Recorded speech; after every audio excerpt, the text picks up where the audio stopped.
Je l'ai vu pour la première fois à son retour en Pologne en 1998, année où sa condamnation à mort a été levée. 9 ans s'étaient écoulés depuis la chute du communisme, 7 ans depuis la fin de l'Union soviétique et du pacte de Varsovie. On ne savait pas grand-chose de lui. Lorsqu'il servait comme colonel dans l'état-major de l'armée polonaise, Ryszard Kuklinski aurait transmis aux Américains plus de 40 000 pages de documents classés top secret concernant le pacte de Varsovie. D'aucuns affirment que s'il ne l'avait pas fait, la Troisième Guerre mondiale aurait éclaté. Certains l'ont accueilli en héros. D'autres l'ont qualifié de traître. Ja nie zamierzam promować swojej misji, ani stawiać się w roli bohatera. Byłem tylko zwykłym żołnierzem, który chciał spełnić obowiązek wobec ojczyzny.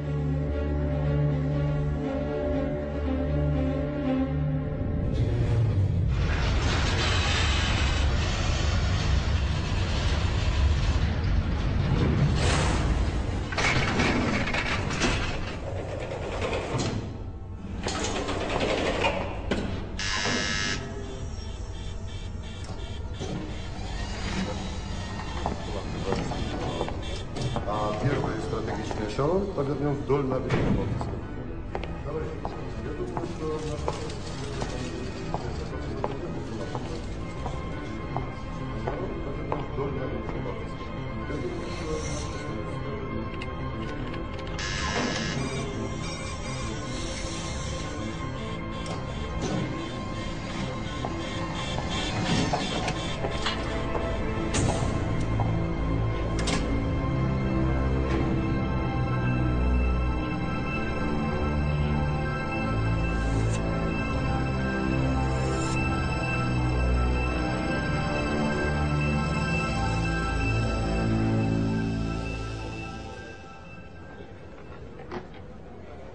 Tampa, État de Floride, 2004.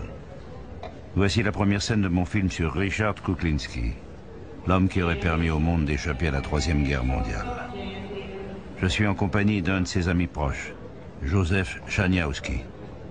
Après 6 ans de pourparlers, je vais enfin pouvoir interviewer le colonel Kuklinski.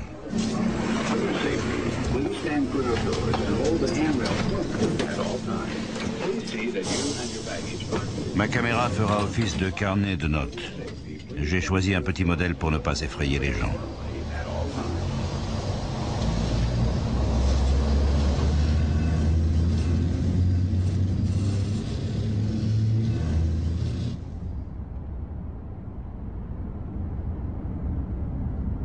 Nous arrivons au domicile du colonel. Il vit dans cette maison depuis 10 ans, sous une fausse identité et sous la protection du gouvernement américain.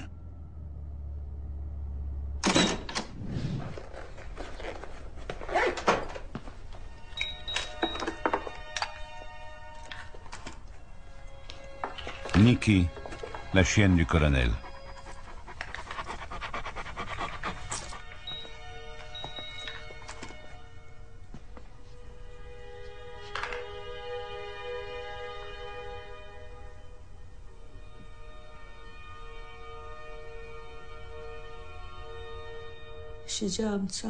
Je suis restée à son chevet toute la nuit. Quand une personne souffre d'une longue maladie, ce n'est pas la même chose. Son mari ou sa femme a le temps de se faire à cette idée. Mon mari, lui, a quitté la maison et n'est jamais revenu. Je l'ai vu à l'hôpital avec tous ses fils. C'était affreux. Il savait ce qui se passait. Il m'a dit « explique-leur que j'ai eu une attaque ». Je ne savais pas comment le dire en anglais. Dis-leur « stroke ». Comment l'a-t-il su?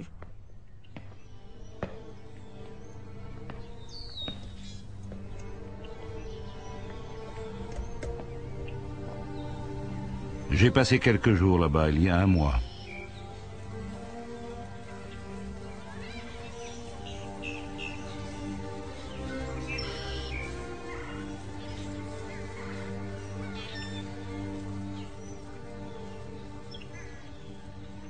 Nous n'avons échangé que quelques mots. Kuklinski fumait cigarette sur cigarette. Il devait se demander pourquoi il avait accepté de participer à ce film alors qu'il avait rejeté toutes les demandes précédentes.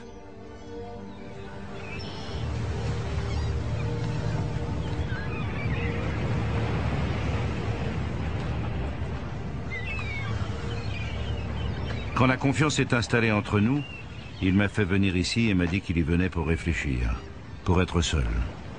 Il a fini par me donner sa parole d'officier et m'a promis que nous tournerions ce film.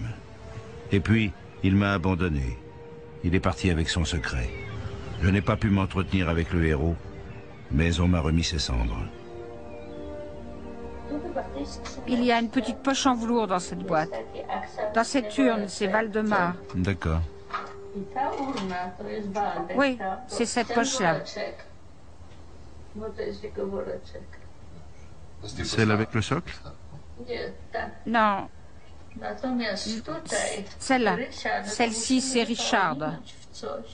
Il faudrait l'emballer pour éviter qu'elle... Oui, elle est lourde. L'autre urne contient les cendres de son fils Valdemar, décédé il y a 10 ans. Il faudrait l'emballer. Avec ce drapeau? Je n'ai pas de tissu en velours pour la recouvrir. Dans le drapeau? Vous pouvez mettre la boîte dans celle-ci. La veuve de Richard Kuklinski nous a demandé d'apporter l'urne à Washington pour qu'on lui rende un dernier hommage. Clouée dans sa chaise roulante, elle ne peut pas s'en charger. Elle va aboyer, mais elle ne s'enfuira pas. Très bien. Prenez-en soin.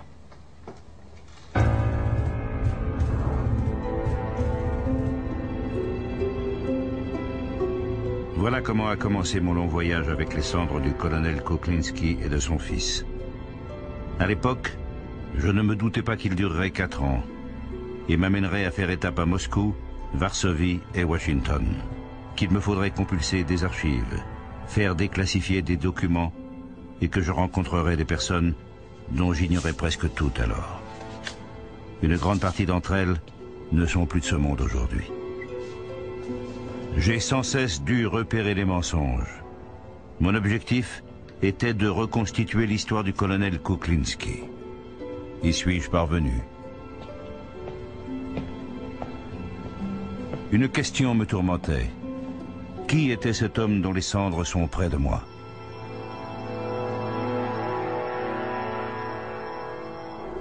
Tout a commencé avec un voyage en bateau. Satanée brochure. Moi, un vieux colonel bedonnant, je dois me pencher. Bonsoir. Pour les attraper. Voilà l'album photo du voyage en bateau qu'on a fait en 72. Les Jeux Olympiques avaient lieu cette année-là.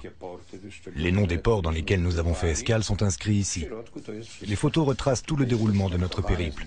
Il y a aussi des cartes, des itinéraires.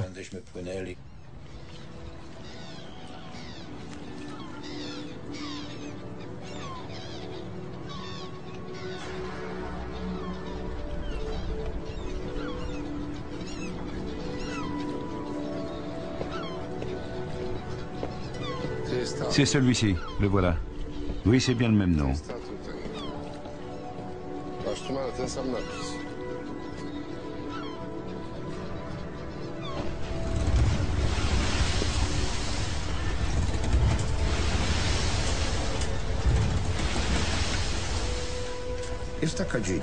Un domaine de la stratégie militaire est consacré à l'étude des opérations de l'armée.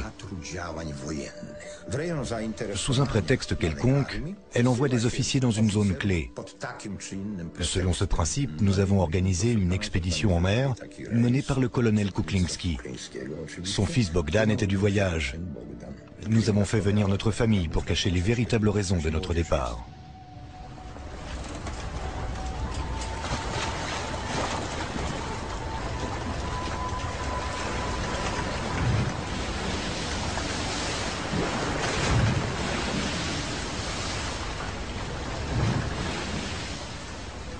Wilhelmshaven était une base de la marine allemande. À la fin de la Deuxième Guerre mondiale, elle a été prise par les troupes polonaises. Kuklinski s'est enfermé dans sa cabine pour écrire une lettre. Après avoir terminé, il a glissé la feuille dans une enveloppe. Puis, en quittant le navire, il a jeté son stylo à la mer. Richard est parti avec un ami. Plus tard, l'ami est revenu seul, expliquant que Richard était allé acheter des pièces détachées de voitures.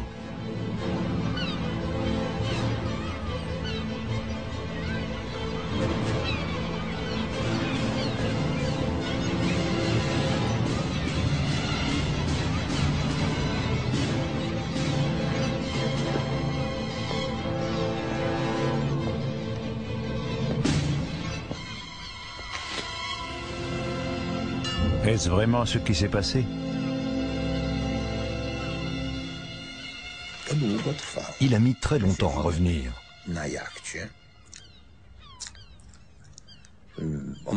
Sur le bateau, nous parlions de problèmes liés au voyage en mer. Et nous nous faisions du souci. J'ai demandé à l'ami qui l'avait accompagné ce qui s'était passé. Il m'a répondu, il est parti acheter des pièces, peut-être qu'il a du mal à les porter tout seul. Tout à coup, Bogdan s'est mis à crier, « Le voilà, papa arrive !»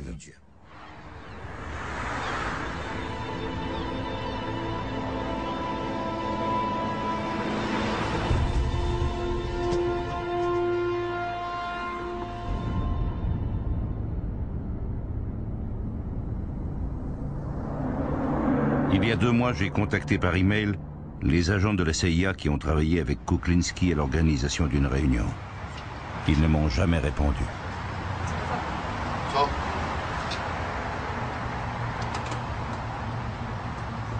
Conformément au souhait de sa veuve, nous apportons les cendres du colonel Kuklinski et de son fils à l'ambassade de Pologne pour une cérémonie d'hommage.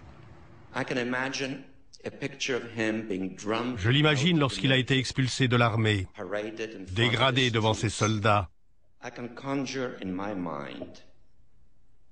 Je me figure un jeune officier. Je suis certain que les agents de la CIA sont présents. Mais qui sont-ils? Il est délicat d'aborder quelqu'un en demandant « Vous êtes de la CIA ?»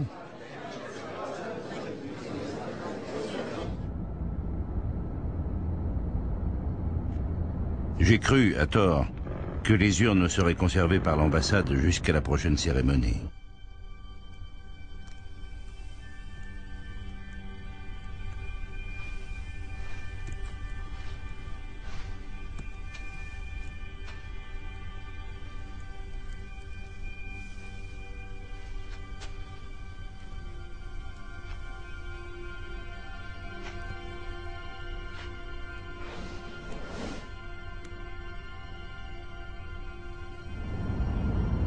Je finis par recevoir une réponse d'un des agents de la CIA. Alors que je me rends à notre rendez-vous, j'ai la sensation que nous sommes suivis.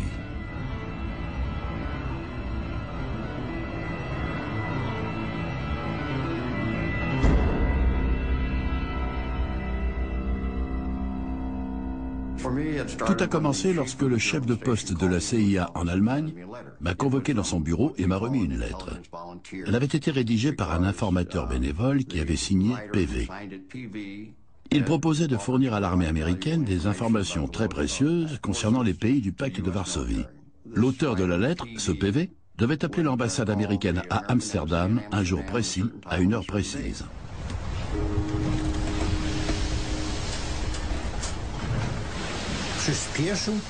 Il a accéléré la cadence et a dit « Il faut qu'on y soit dans 10 jours ». Je ne me souviens plus mot pour mot de sa phrase, mais il a dit « On doit être à La Haye dans 10 jours et ensuite on changera de cap ».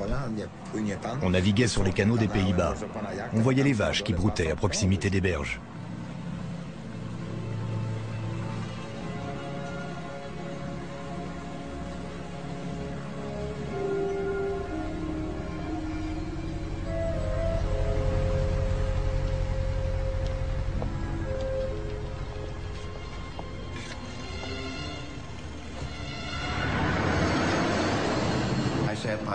J'attendais près du téléphone dans le bureau de l'attaché à la défense, à l'ambassade de La Haye.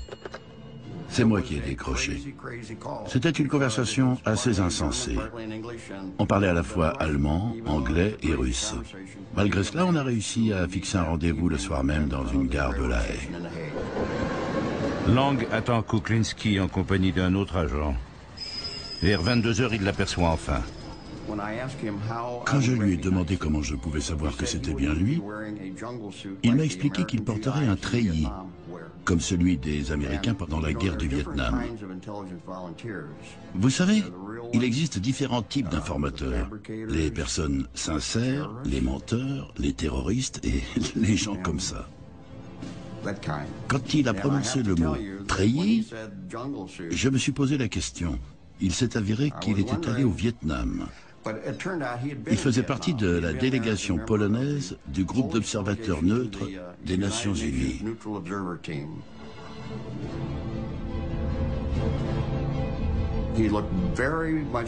Il semblait très tendu.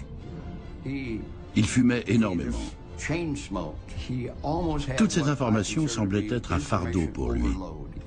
Il les débitait à toute vitesse.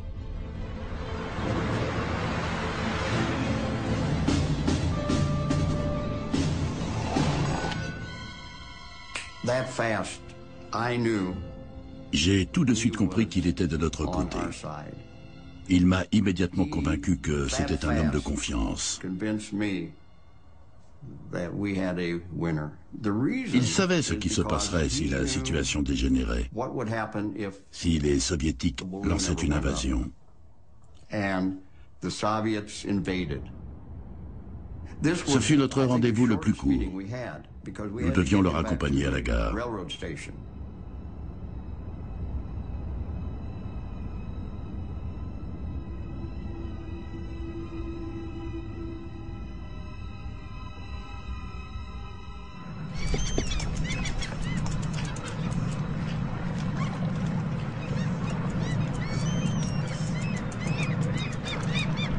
À quoi Kuklinski a-t-il pensé une fois de retour sur le bateau après ce premier rendez-vous? Welcome to the battlefield. After World War II, the world split into two military blocs, the Warsaw Pact and NATO. Choose a side. You have chosen the Warsaw Pact. You are in command of the Unified Armed Forces. Compare your forces with those of the enemy.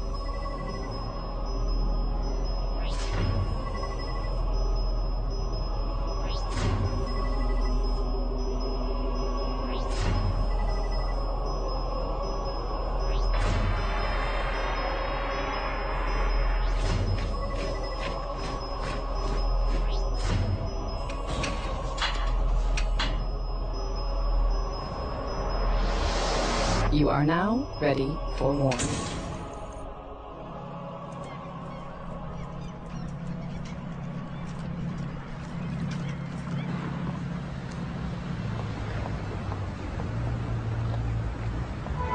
Je vais rencontrer les supérieurs de Kuklinski, des chefs des forces armées polonaises, ainsi que l'ancien ministre de la Défense nationale, qui est devenu par la suite premier secrétaire du Parti communiste polonais, et enfin président, le général Jaruzelski. Richard Kuklinski a expliqué qu'il était devenu espion aux Pays-Bas, où il est entré en contact avec les États-Unis. Cependant, une enquête très poussée a démontré qu'il pouvait avoir commencé bien plus tôt, au Vietnam. J'ai du mal à m'imaginer.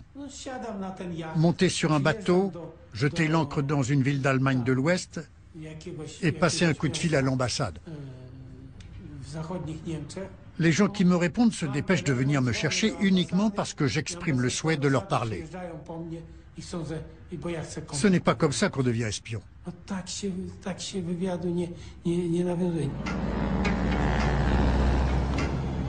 En 1967, Kuklinski a passé 8 mois au Vietnam.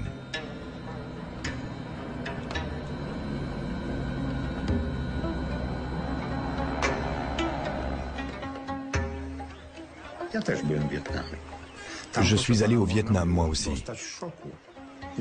C'était terrible. On y a vu des choses effroyables. Cette guerre opposait les Américains, forts d'une puissance extraordinaire, aux Nord-Vietnamiens, qui portaient des sandales faites à partir de pneus.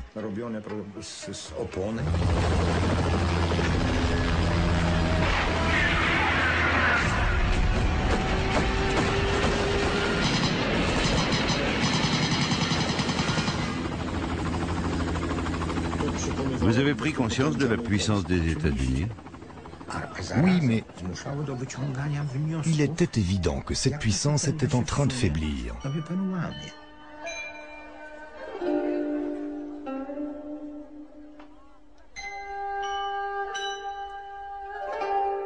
Kuklinski a-t-il pris l'initiative de contacter les Américains pour sauver la Pologne et le reste du monde?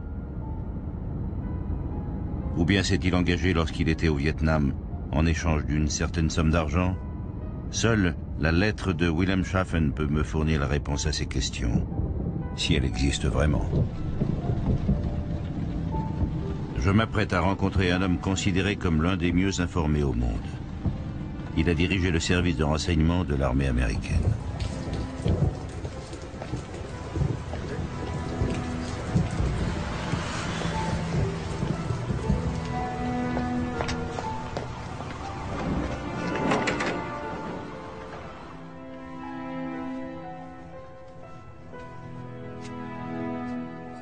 Aujourd'hui, tout va de travers. J'ai demandé à ce que son bureau soit verrouillé, mais... J'ai peur maintenant. Bonjour. Bonjour. Voici Brzezinski et Carter, qui menomment général de brigade dans la salle Roosevelt de la Maison-Blanche. Là, c'est Brzezinski et moi dans son bureau vers la fin du mandat de Carter. Il a écrit « Non, nous ne pouvons pas créer un commandement dans l'océan Indien ». J'étais déçu. À cette époque, les États-Unis s'étaient retirés du Vietnam et l'armée américaine concentrait son action en Europe. On s'était aperçu que les armées soviétiques avaient commencé à renforcer leur armement et on a compris que les forces américaines, les forces de l'OTAN, étaient très vulnérables face à la menace très sérieuse d'une attaque. Quand j'ai fait la connaissance de Kuklinski, j'ai vu en lui un intellectuel militaire, un officier d'état-major très compétent qui analysait la situation d'un point de vue opérationnel, mais aussi d'un point de vue stratégique.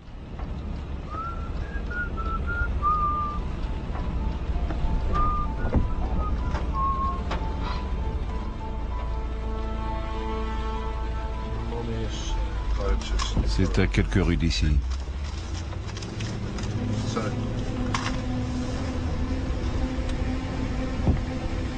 J'ai reçu de nouveaux emails des agents de la CIA. Ces employés des services secrets américains ont accepté pour la première fois de s'exprimer sur cette affaire devant une caméra. Nous n'avions jamais rencontré un espion aussi brillant. Il était doté d'une intelligence remarquable. C'était un patriote. Il souhaitait nous fournir des informations qui nous permettraient de comprendre le projet de guerre des Soviétiques. Les forces armées présentes en Europe de l'Est, dans l'ouest de la Pologne, en Allemagne de l'Est, en Tchécoslovaquie et en Hongrie constituaient le premier échelon stratégique. Elles seraient les premières à envahir l'Ouest et à attaquer l'OTAN. L'objectif pour l'état-major soviétique était d'atteindre les côtes d'Europe de l'Ouest et d'envahir l'ensemble de l'Europe continentale en une cinquantaine de jours, soit moins de 2 mois. Your forces are ready to attack. Shock troops on the move, Commander. Select your units.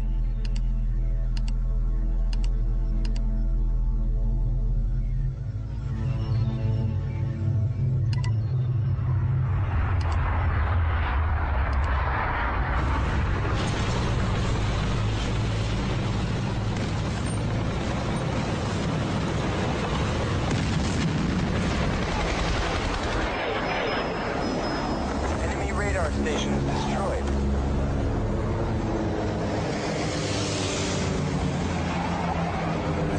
Polish units are landing in Denmark and northern Germany.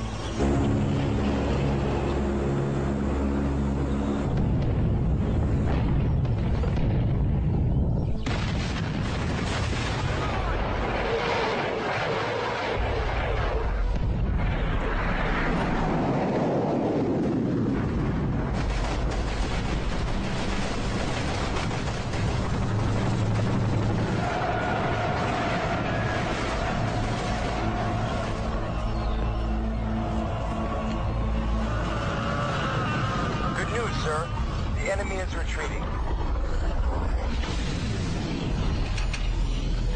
Mission accomplished. Congratulations. Un an plus tard, les recherches que j'ai menées me conduisent à Moscou. Je vais rencontrer les chefs des armées du pacte de Varsovie.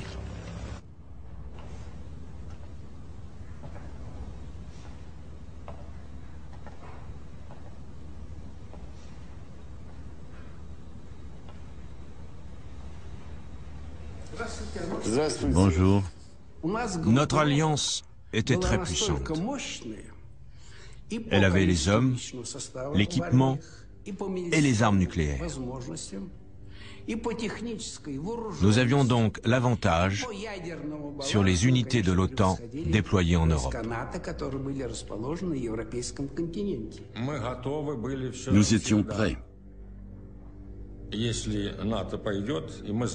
Si l'OTAN lançait une attaque, nous savions qu'elle n'avait aucune chance, que nous étions plus puissants.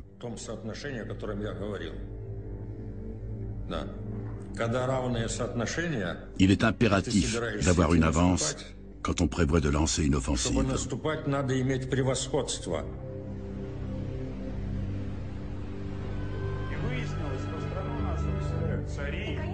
J'attends de rencontrer le maréchal Kulikov, commandant des forces armées du pacte de Varsovie.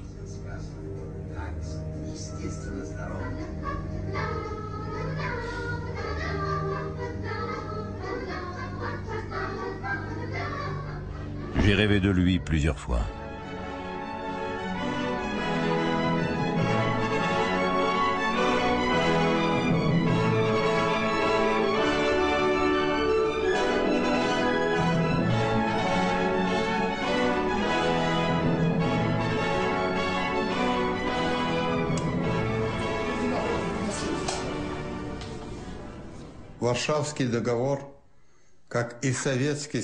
Le pacte de Varsovie et l'Union soviétique ont toujours eu une position défensive. Dans le cas d'une attaque nucléaire ennemie, notre tactique prévoyait que nous répliquions. Non, le pacte de Varsovie n'avait pas de stratégie de défense. Nous avons obtenu des copies de leurs plans. Une partie a été déclassifiée. Vous pouvez les consulter si vous voulez. Si vous y trouvez le mot défense, prévenez-nous. Ils avaient une stratégie agressive, offensive. Il n'existait pas de plan de défense, mais un projet d'attaque de l'Europe de l'Ouest. Il était donc indispensable que nous connaissions leur tactique afin de la faire échouer.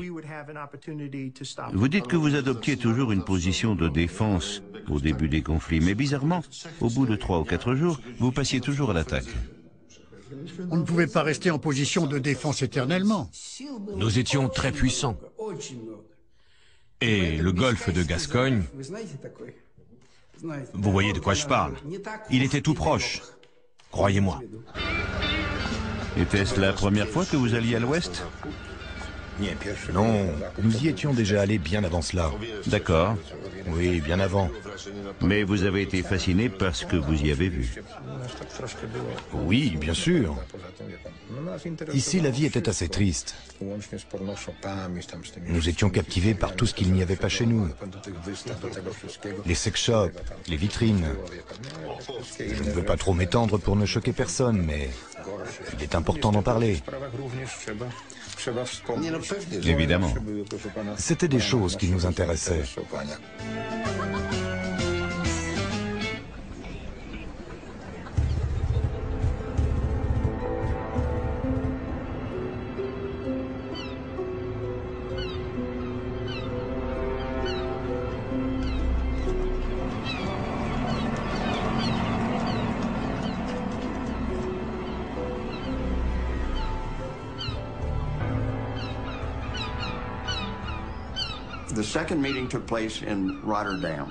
Le deuxième rendez-vous a eu lieu à Rotterdam, dans le parc de la Tour. Il est venu avec son fils. Aujourd'hui encore, j'ai du mal à y croire. Je ne sais pas ce qu'il lui a dit sur nous. Bogdan avait 17 ans à cette époque. Tout petit déjà, il accompagnait son père lors de ses voyages en bateau. Valdemar, lui, avait 20 ans et n'aimait pas la mer. Là, Kuklinski fait descendre Bogdan dans l'eau. Il est accroché à une corde. Bogdan a sauté du bateau. Il a sauté dans l'eau.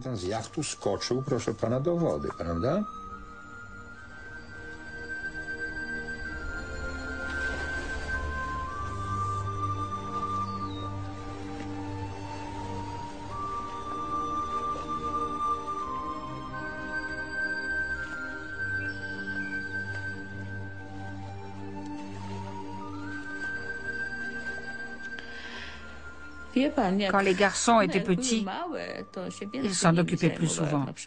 À Kolobrzeg, il avait plus de temps libre. Puis quand ils sont arrivés à l'adolescence, il était trop pris. Il les accompagnait à l'école et passait autant de temps que possible avec eux.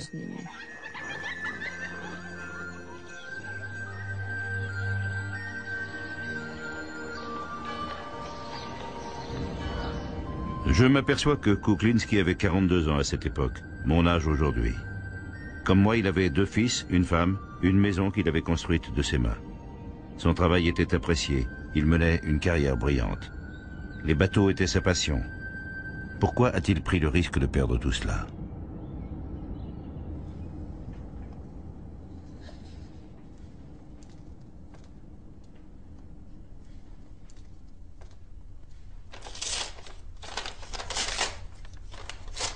Les demandes répétées que j'ai formulées depuis 4 ans portent enfin leurs fruits.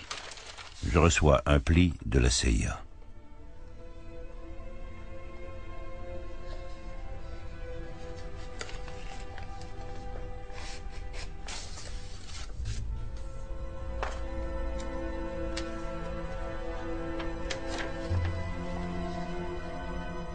Cher monsieur, pardon pour mon anglais. Je suis membre des forces armées de pays communistes. Je veux rencontrer en secret un officier de l'armée américaine, lieutenant-colonel ou colonel. Je n'ai pas beaucoup de temps. Je suis avec mes camarades et ils ne doivent pas savoir. À Amsterdam, je téléphonerai à l'ambassade américaine. Cet officier devra parler russe ou polonais. PV.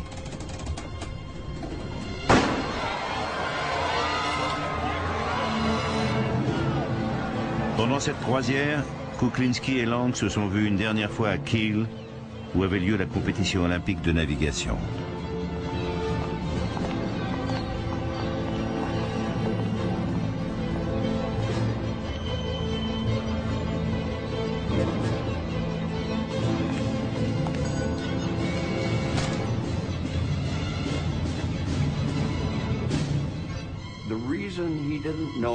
Nous ne lui avons pas révélé que nous étions de la CIA parce que, dans sa lettre, il avait dit vouloir rencontrer des militaires américains. Nous ne voulions pas l'effrayer en prononçant ces 3 lettres. A-t-il demandé une rémunération? Pas du tout. Nous lui avons expliqué qu'une certaine somme serait mise de côté pour le cas où lui et sa famille devaient quitter la Pologne. Il n'a pas voulu en entendre parler. La lettre que le colonel Kuklinski a envoyée à l'ambassade était signée PV. Très vite, je lui ai demandé pourquoi PV.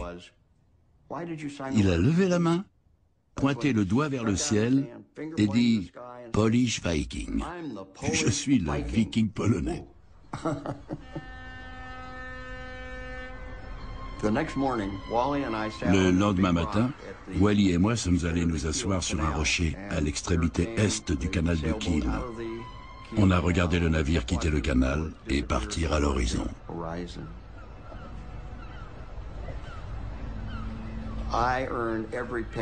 Chaque penny que la CIA m'a versé pour salaire était mérité. Quand j'ai vu ce bateau disparaître à l'horizon, je me suis félicité de ne pas avoir commis d'erreur pendant notre conversation téléphonique et nos rendez-vous. Je savais qu'on détenait la clé qui nous permettrait de décrypter les mystères de la guerre froide et d'y mettre un terme.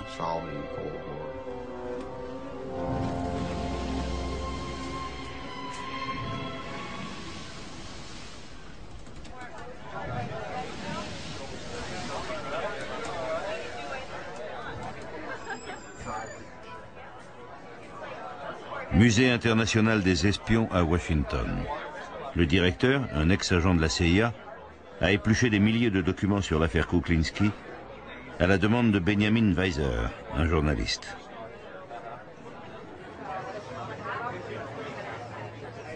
Dans le dossier du colonel Kuklinski, ce qui saute aux yeux, c'est sa motivation uniquement idéologique. Cela transparaît dans tous les documents. Il a fait le choix de jouer ce rôle. Il a pris de gros risques. Et sa motivation est restée intacte pendant presque 10 ans. Il n'a pas fait cela pour des raisons financières.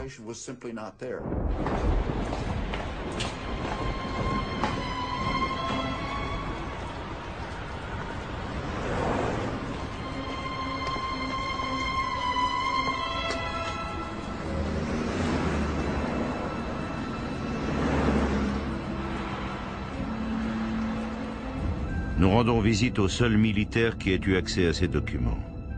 Comme Kuklinski, c'était un colonel de l'armée. Quand les informations détaillées nous sont parvenues, on a pris conscience de l'ampleur du problème. Il ne fallait pas seulement redouter les divisions en Allemagne de l'Est et en Pologne, mais aussi les forces armées qui allaient quitter l'Union soviétique et traverser la Pologne pour entrer en guerre.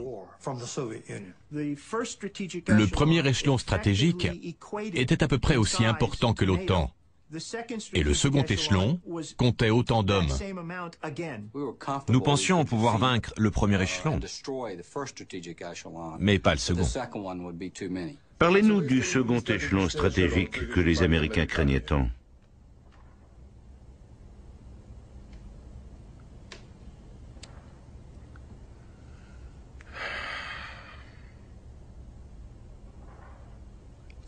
Le second échelon stratégique devait avancer de l'Est vers l'Ouest. En ce qui concerne le second échelon stratégique, aucun pays européen ne pouvait rivaliser avec l'Union soviétique en termes d'effectifs. Disons qu'une armée est constituée d'environ 100 000 soldats. Donc 3, 5 multiplié par 500 000, cela représente 1,5 million à 2 millions de soldats, quelque chose comme ça. On l'avait déjà vu lors d'exercices. Mais on ne comprenait pas ce qu'ils comptaient faire. Pour que le second échelon stratégique entre en action, il fallait que le premier, constitué des Polonais, des Allemands de l'Est, des Tchèques et des Hongrois, soit entièrement éliminé.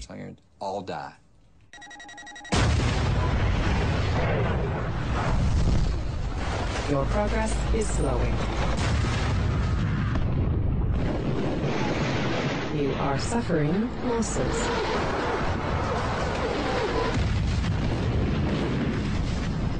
You have lost 90% of your frontline troops.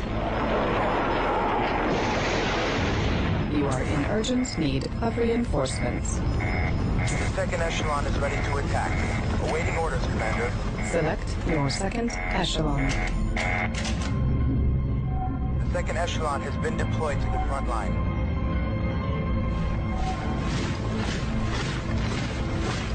Ford the Vistula and Oder rivers as soon as possible.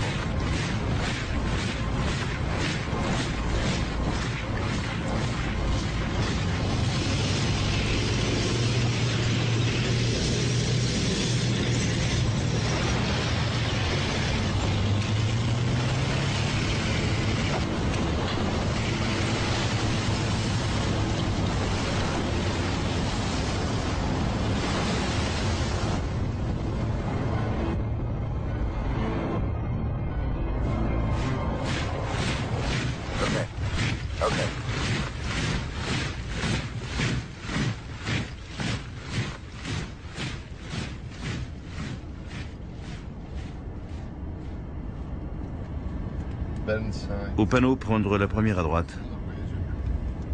L'homme que nous allons voir est un spécialiste des technologies du renseignement. J'ai l'impression que c'est lui qui a créé cet appareil, mais personne n'a voulu me le confirmer.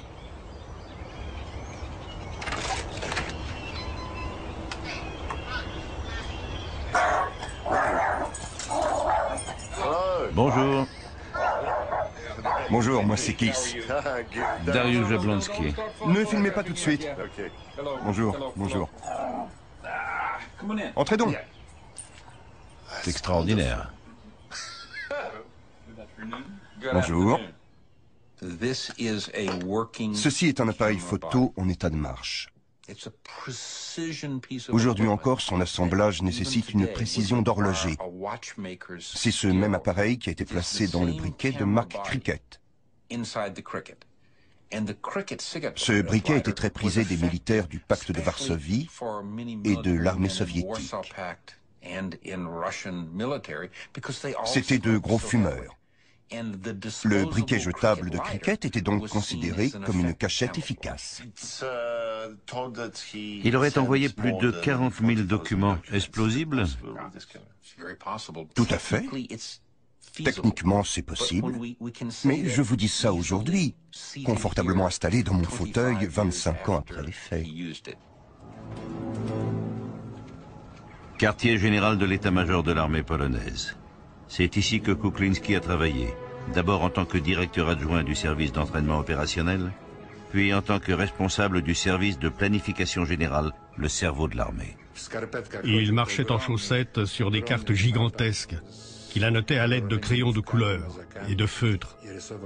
Il dessinait d'énormes flèches qui indiquaient les mouvements stratégiques des armées du pacte de Varsovie.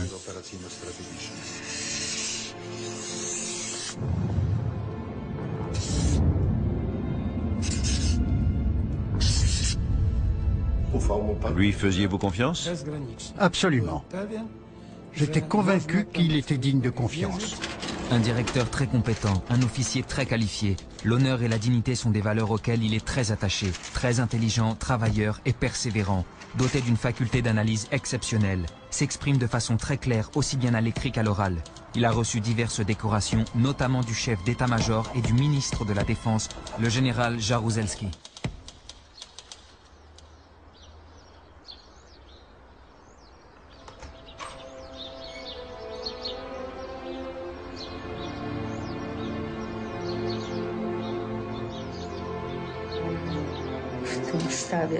Il travaillait très dur lorsqu'il était employé par l'état-major.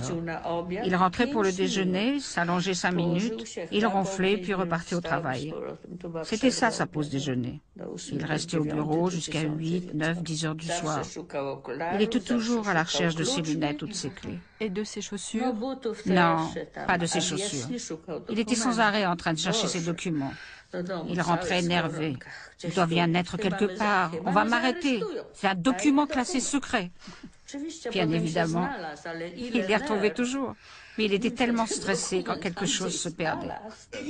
On vous a raconté cette fois où il est sorti de l'état-major avec des tas de documents? Non. Il est sorti du bâtiment de l'état-major avec une grande quantité de documents dans les bras. Il les emportait chez lui pour les photographier. Il a percuté un poteau et est tombé à la renverse. Il s'est blessé à la tête et les documents se sont envolés. Il y en avait partout. Ses amis sont venus le voir, se sont assurés qu'il allait bien et l'ont aidé à rassembler ses papiers. S'ils avaient vu ce que contenaient ces documents... Mais non, je vais t'aider Richard, ça va aller? Ils lui ont rendu ses papiers et il est parti.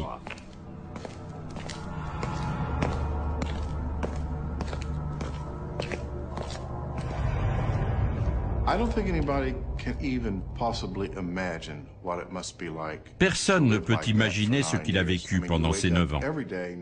Chaque matin, on se réveille en se disant qu'on risque d'être démasqué, arrêté, torturé, interrogé et enfin exécuté.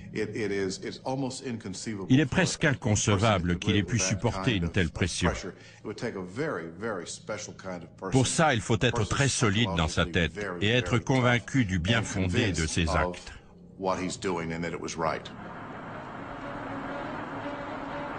Cette séquence, tournée par le KGB, présente le piège tendu à un informateur de la CIA à Varsovie.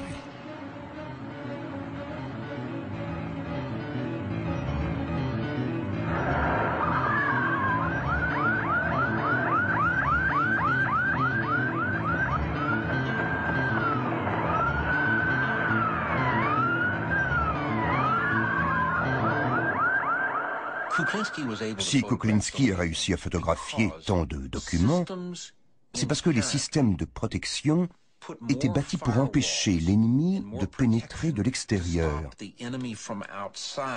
Mais il ne restreignait pas l'accès aux documents d'un officier supérieur respecté. Comment un garde aurait-il pu avoir le culot de fouiller le porte-documents de Kuklinski alors qu'il quittait le bâtiment? Le colonel lui aurait dit « Imbécile, j'emporte ces documents pour une réunion. Pour qui vous prenez-vous » Imaginons que le chef de l'état-major de l'armée polonaise m'ait dit « Nous savons de sources sûres qu'un officier supérieur de l'état-major est un agent des services de renseignement des États-Unis ou d'un autre pays. Vous travaillez pour nos services depuis 45 ans. Vous avez gravi les échelons, d'abord simple soldat, vous êtes devenu directeur du contre-espionnage. D'abord simple agent du renseignement, vous avez obtenu le poste de responsable du renseignement. Vous avez beaucoup d'expérience. Nous allons convoquer tous les membres de l'état-major. Vous devrez demander à chacun s'il est un espion et observer sa réaction pour savoir qui est le coupable. Kuklinski aurait été le premier que j'aurais rayé de la liste de suspects. Avait-il accès à des informations confidentielles concernant le pacte de Varsovie? Toutes les informations provenant du pacte de Varsovie et toutes celles qui étaient transmises par l'armée polonaise au pays du pacte de Varsovie passaient entre les mains de Kuklinski. Il participait à toutes les réunions du Conseil militaire et du comité du ministre de la Défense, ainsi qu'aux séances de la commission de consultation politique. Cela prouve qu'on lui faisait confiance. Il détenait de nombreuses informations. J'ai une photo sur laquelle on le voit me tendre des documents à signer.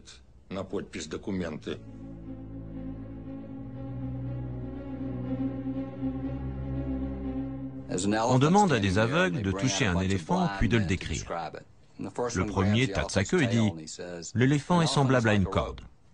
Le deuxième touche son flanc et dit « L'éléphant est semblable à un mur ». Le suivant touche sa jambe et dit « L'éléphant est semblable à un arbre ». Le suivant attrape son oreille et dit « L'éléphant est semblable à une feuille d'arbre ».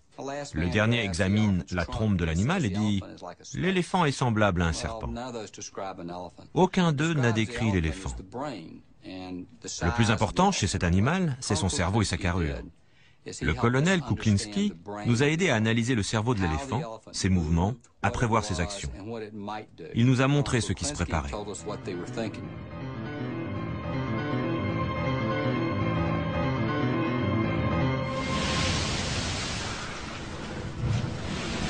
En 1973, Kuklinski entame un nouveau périple en direction de l'Ouest. Il effectue plusieurs voyages jusqu'en 1976, année où le chef d'état-major lui ordonne d'arrêter sur les conseils du contre-espionnage.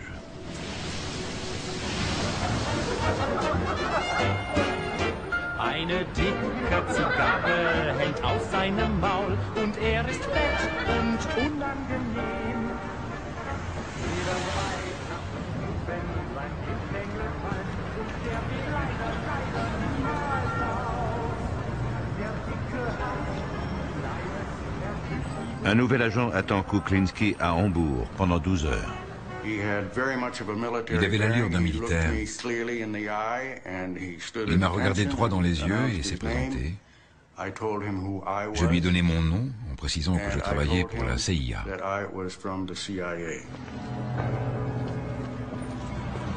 À ce moment-là, Kuklinski apprend qu'il a été en contact avec la CIA et non l'armée américaine.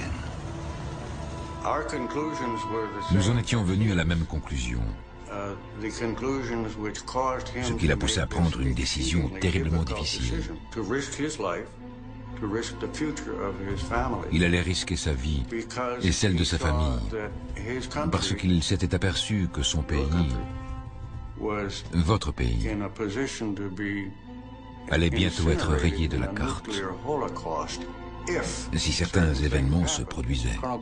Le colonel Kuklinski en a justement déduit, comme nous l'avions fait de notre côté, que le seul moyen pour l'OTAN de s'en sortir était de détruire le second échelon stratégique au moment où il se déploierait.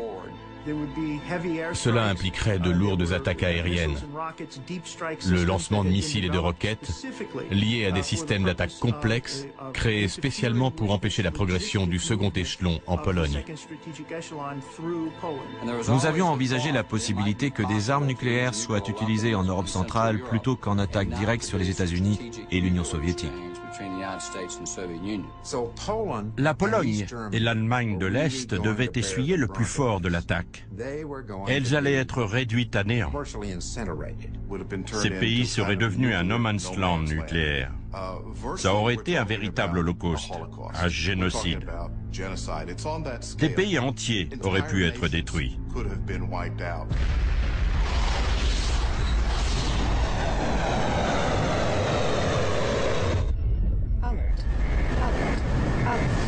Nuclear missiles incoming, Commander.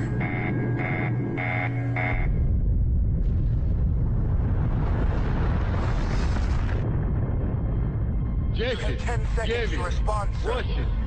8, 7, 6, 5, 4, 3, 2,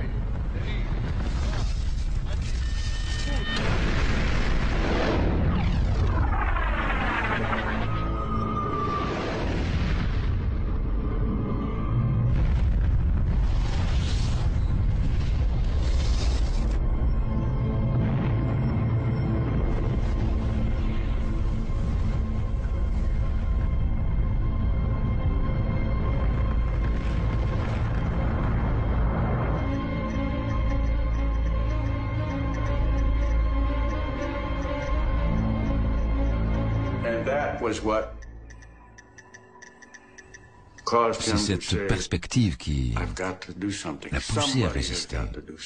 Il fallait agir. Il est le seul à l'avoir fait.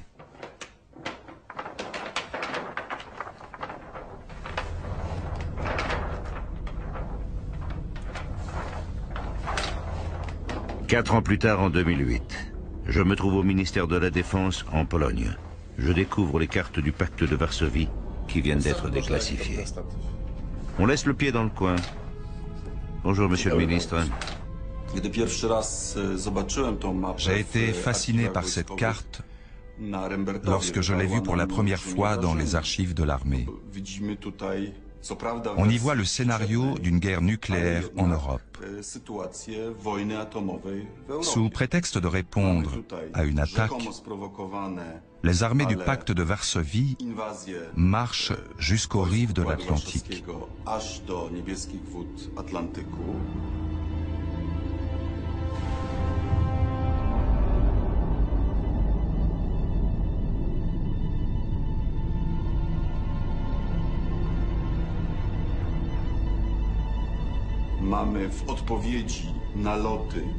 En représailles, on voit l'attaque des bombardiers stratégiques de l'Ouest au-dessus de la Pologne et les frappes nucléaires à l'aide d'ogives plus petites, plus précises et donc plus meurtrières, qui sont lâchées sur les fleuves, l'Oder et la Vistule.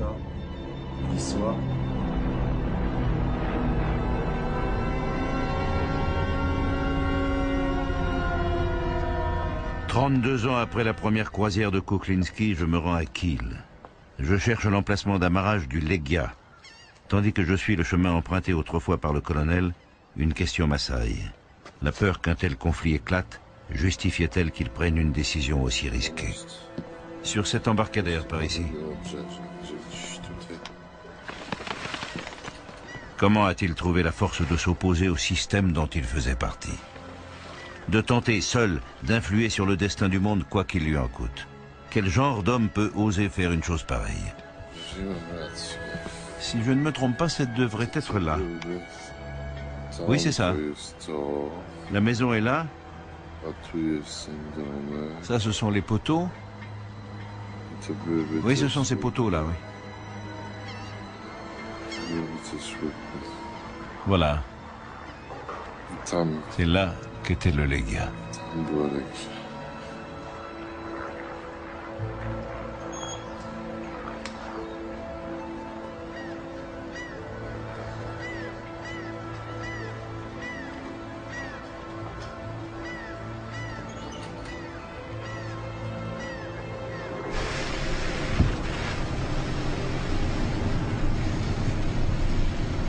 Dans ce centre d'archives sont stockés les dossiers de tous les officiers polonais.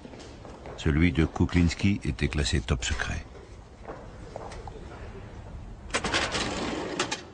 Quand j'avais 13 ans, en mai 1943, mon ami et sa famille ont été arrêtés. Craignant de subir le même sort, j'ai pris la fuite. Ce jour-là, la Gestapo a fouillé ma maison et placé 3 cartouches de munitions sous un oreiller. Ils s'en servirent comme motif pour arrêter mon père, qui ne revint jamais.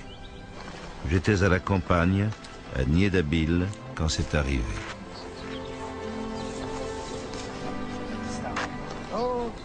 Une voiture est rentrée dedans. Je n'arrive pas à le redresser.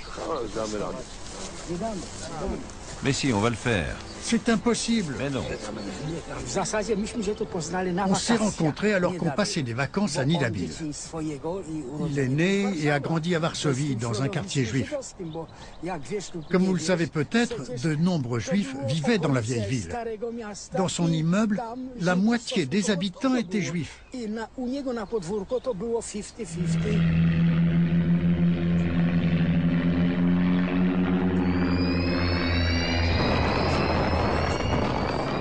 Richard a aidé les Juifs à cette époque. Il n'aidait pas vraiment des Juifs, mais ses voisins, les gens de son immeuble. Lorsqu'ils ont été emmenés au ghetto, ses voisins appelaient « Richard !» de l'autre côté du mur. Comment aurait-il pu ne pas les aider?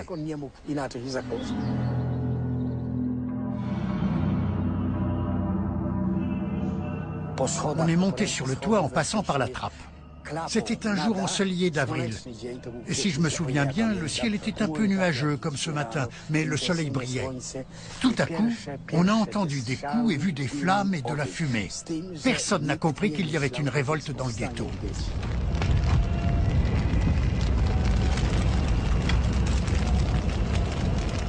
Durant le soulèvement de Varsovie en 1944, je me suis enrôlé dans l'armée de l'intérieur pour me battre et venger mon père.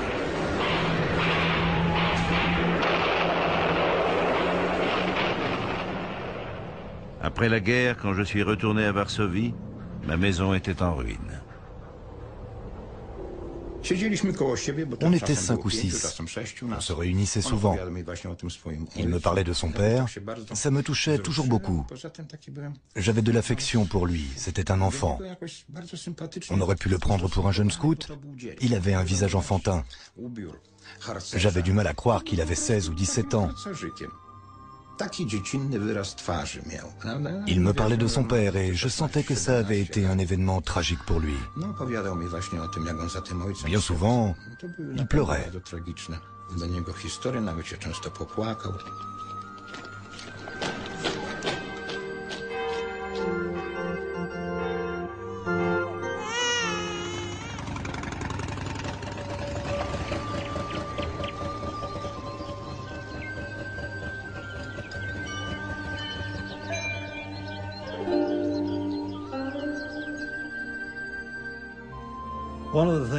Un des événements qui l'ont poussé à nous contacter a été le printemps de Prague.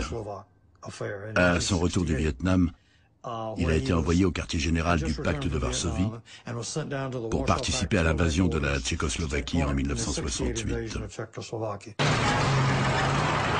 Kuklinski a vu l'armée polonaise qu'il aimait tant, en accord avec le pacte de Varsovie, attaquer un pays voisin parce qu'il réclamait la liberté. Avec Kuklinski, nous avons établi le plan d'invasion de la Tchécoslovaquie par l'armée polonaise. Même dans le pire des cas, il ne me semblait pas possible que nous envahissions la Tchécoslovaquie. Il était plus réservé. Mais je ne cessais de lui répéter « Richard, c'est impossible, ouvre les yeux !»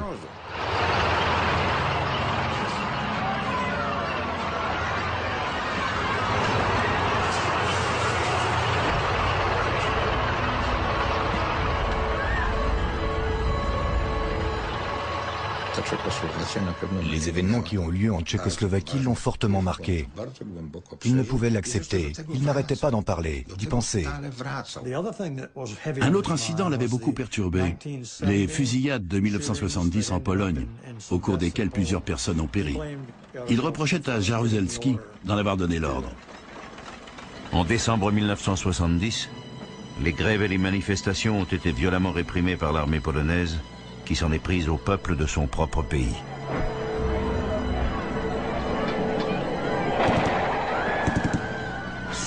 Les gens pleuraient dans le train. Ils revenaient de Szczecin et ont raconté ce qui s'était passé là-bas en 1970. Comme les autres, j'étais bouleversé en apprenant que des coups de feu avaient été tirés, entre autres, depuis des hélicoptères. Je suis rentré chez moi.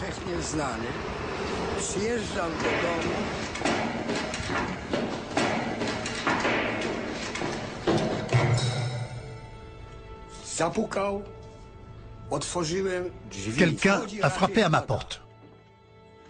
Quand j'ai ouvert, mon ami le colonel est entré en trombe. Il a jeté son manteau dans le couloir et s'est précipité.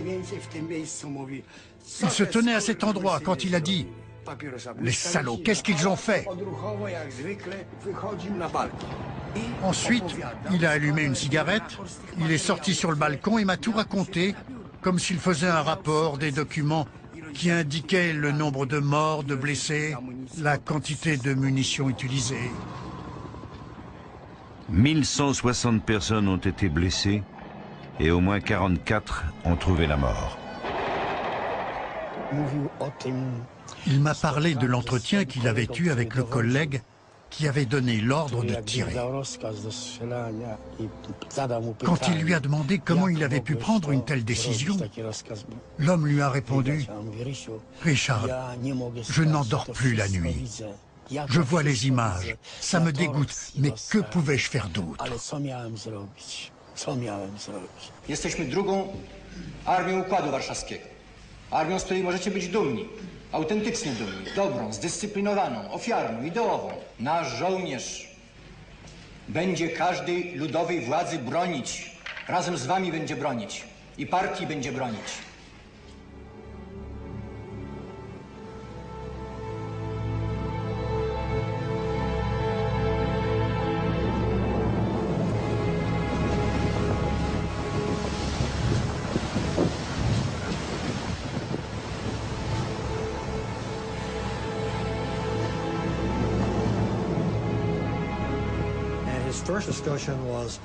Au départ, il s'est dit « Je vais diriger un groupe de résistance composé d'officiers que je convaincrai de mener une guerre en Europe centrale. Quand le moment sera venu, je mobiliserai le groupe et nous résisterons au pacte de Varsovie. » C'était une noble intention, mais cette entreprise n'aurait pas eu beaucoup d'effet. Rapidement, il a compris qu'il valait mieux qu'il collabore avec nous, qu'il communique des informations à l'Ouest au sujet des projets de guerre du pacte de Varsovie et de tout ce qui y avait trait. De cette façon, il avait peut-être une chance d'éviter cette guerre et de sauver son pays.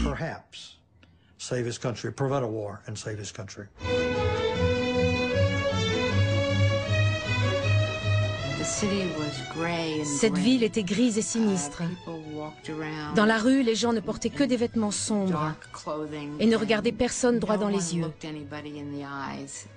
L'atmosphère n'était pas très accueillante. Non pas que les habitants n'étaient pas sympathiques, mais ils ne pouvaient pas l'être.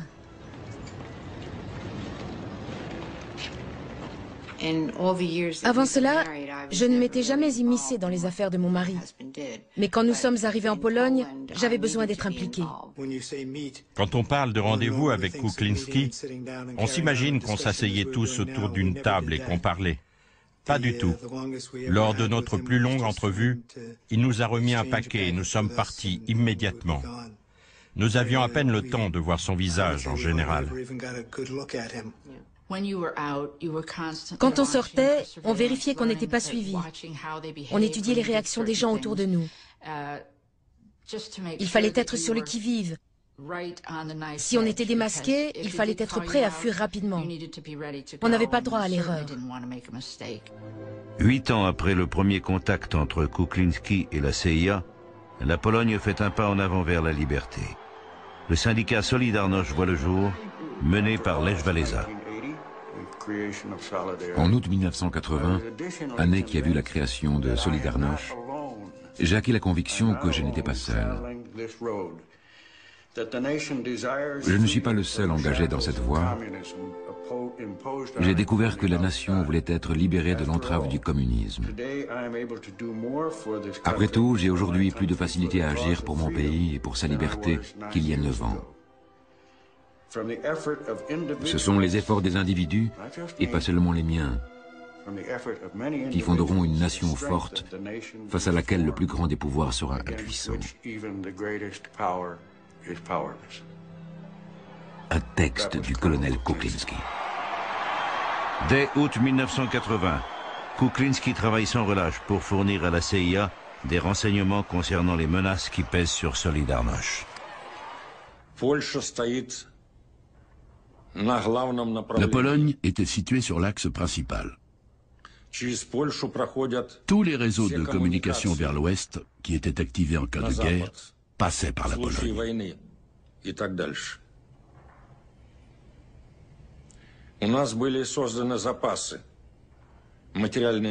Nous avions des réserves le long de ces axes, grâce auxquels nous pouvions nous ravitailler.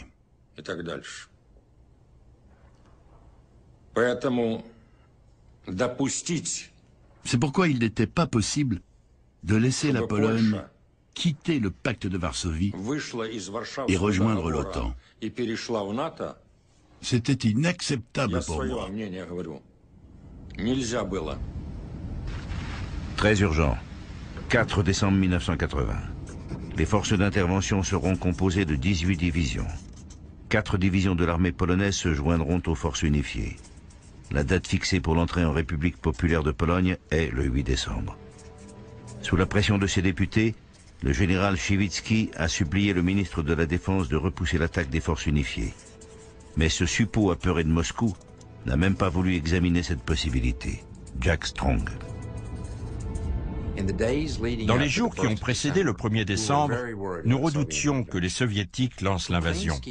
Brzezinski, qui avait connaissance de l'existence de Kuklinski parce qu'il était notre informateur, utilisait dans ses déclarations publiques les renseignements fournis par ce dernier pour faire comprendre aux Soviétiques que nous étions au courant. Les informations communiquées par Kuklinski étaient d'une importance capitale. Elles étaient très précises. Et plus tard, lorsque nous avons pu consulter les archives soviétiques, tchèques, est-allemandes et polonaises, nous avons constaté que tout était vrai. Ces renseignements ont donc largement influé sur la manière dont les États-Unis ont réagi vis-à-vis du Kremlin. Les États-Unis expriment leur inquiétude face au renforcement sans précédent des forces soviétiques à la frontière polonaise et à la fermeture de certaines zones frontalières. Cet homme a sauvé son pays. Si la Pologne avait été envahie, les personnes arrêtées pendant l'application de la loi martiale ne seraient certainement pas en vie aujourd'hui. Cela aurait concerné l'élite de la société.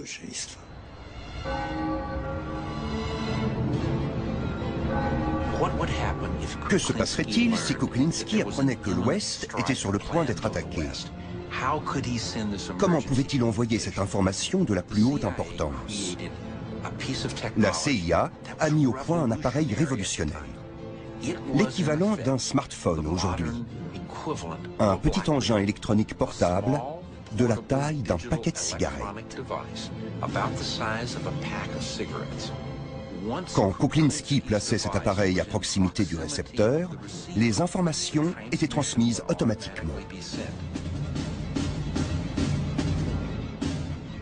Kuklinski a l'habitude d'établir la communication près de l'église Sainte-Anne, dans la vieille ville. Il ignore que les informations sont reçues par Ryan, qui assiste à la messe au même moment. Quand le président Reagan a pris ses fonctions mi-janvier 1981, les événements en Pologne représentaient une préoccupation majeure. Pourquoi ? À cette époque-là, la menace d'une invasion était bien réelle, ce qui n'était plus le cas l'année d'après. J'ai lu dans les procès-verbaux de réunion entre dirigeants soviétiques qu'il leur était impossible d'envahir la Pologne. Ils devaient pousser les Polonais à s'en charger. Ce sont eux qui en ont eu l'initiative. S'ils avaient besoin d'une aide technique, nous étions là pour les aider. Le projet d'imposer la loi martiale est venu de l'état-major polonais. Les officiers m'ont demandé de participer parce qu'ils disaient manquer d'expérience. Je suis venu accompagné de collègues de l'état-major du pacte de Varsovie et d'autres officiers. Ensemble, nous avons conçu le plan. Le colonel Kuklinski a pris part à ce travail. Je le connaissais bien. 13 septembre 1981. Le conseil d'administration se divisera en 2 unités. La première sera chargée de la planification. J'en ai été nommé responsable, à mon grand désarroi. La seconde sera l'unité de commandement. Est-il exact qu'avant d'imposer la loi martiale, Jaruzelski a cherché à obtenir la garantie que le pays serait aidé si un problème survenait? Je dois reconnaître qu'il m'a fait cette demande personnellement. Il en a parlé, oui. Extrait daté du 9 décembre 1981 du journal du général Anochkin, aide de camp du maréchal Kulikov. Conversation avec le camarade Jaruzelski. Jaruzelski. Si cela s'étend à tout le pays, vous, l'URSS, devrez nous venir en aide. Nous ne pourrons pas maîtriser les foules. Kulikov. Peut-on parler de votre décision concernant le lancement du projet au moment où nous briefons Brejnev? Jaruzelski. Bien sûr, à condition que vous nous aidiez.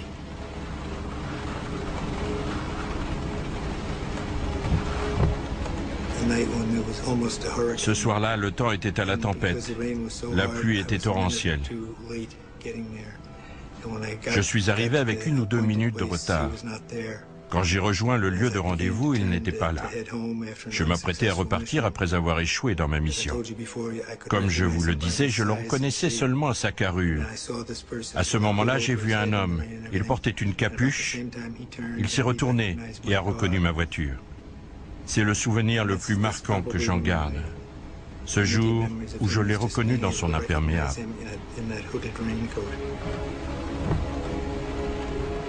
15 septembre 1981. Rapport spécial. Il est important de rappeler qu'officiellement aucune décision d'imposer la loi martiale n'a été prise. Nous avons le sentiment qu'elle sera imposée sans préavis. Je crois que ma mission touche à sa fin. Longue vie à la Pologne libre, longue vie à Solidarność, qui pourrait offrir la liberté à toutes les nations opprimées. » Dans la deuxième moitié de l'année 1981, si ma mémoire est bonne, j'ai appris par l'intermédiaire des services de renseignement ou du ministère des Affaires internes que des informations concernant le projet de loi martiale avaient filtré à l'étranger. Le général Skalski, adjoint du chef d'état-major en charge des opérations, m'a convoqué ainsi que mes adjoints, le général Puchala, le colonel Witt et le colonel Kuklinski. J'étais alors directeur du conseil d'administration. Ils se sont assis autour d'une table. Il leur a expliqué que des sources soviétiques, à Rome, lui avaient appris... Des informations auraient filtré à ce sujet. Les personnes ici présentes sont les seules à connaître tous les plans. La dernière version très proche de la version finale du plan Viosna pour la mise en place de la loi martiale était parvenue au quartier général de la CIA à l'anglais. Quelle était l'ambiance de cette réunion? Nous étions troublés. Le colonel Kuklinski savait comment l'information avait circulé. Aucun des hommes présents ne pouvait être un espion. Il avait toutes les raisons de croire qu'il allait être arrêté, enfermé, puis exécuté.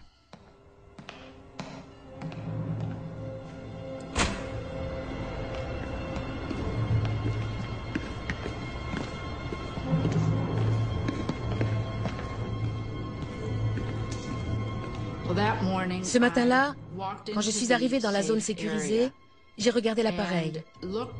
La lumière clignotait, ce qui signifiait qu'un message était arrivé. On a lu le message ensemble et là, notre cœur s'est arrêté. C'était la fin. Il nous a écrit une lettre qui disait « Chers amis, tout indique que ma mission doit s'arrêter ici. 3 choix s'offrent à moi, ou bien je me suicide, ou je suis arrêté, ou j'accepte l'aide que vous m'avez proposée un jour. »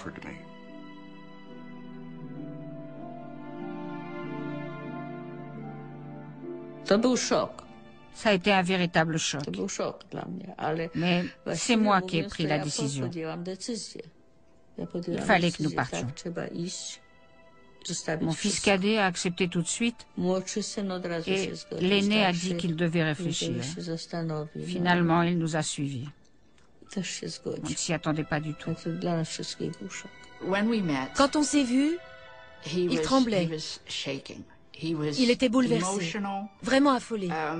Il m'a dit qu'il pouvait être de retour avec sa famille 1 heure plus tard. Je lui ai répondu, je ne suis pas certaine qu'on pourra s'occuper de ça ce soir. Retrouvons-nous demain, à la même heure, mais à une autre adresse.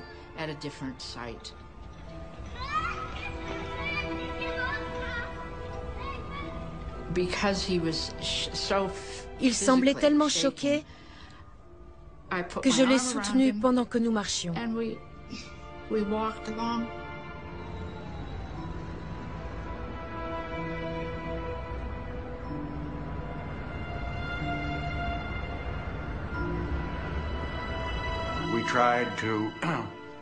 Nous avons tenté de les voir 4 soirs de suite, durant le mois de novembre 1981. C'était très frustrant. Nous étions suivis chaque soir. J'ai du mal à imaginer ce qu'il a pu se dire. Chaque soir, il attendait dans le froid, avec sa famille. Personne ne venait au rendez-vous et chaque soir, ils devaient rentrer chez eux et faire comme si tout allait bien avant de recommencer le lendemain. Le samedi soir, on a réussi. Notre agent et sa femme sont venus de Berlin.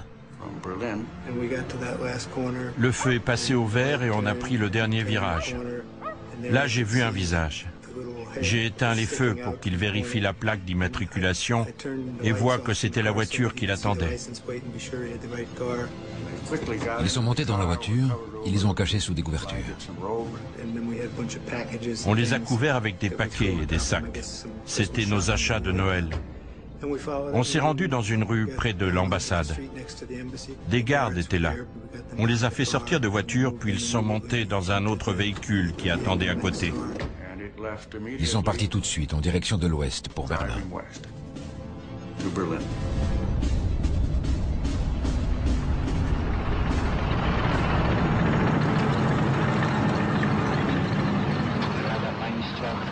W zgodzie z postanowieniami Konstytucji wprowadziła dziś o północy stan wojenny na obszarze całego kraju.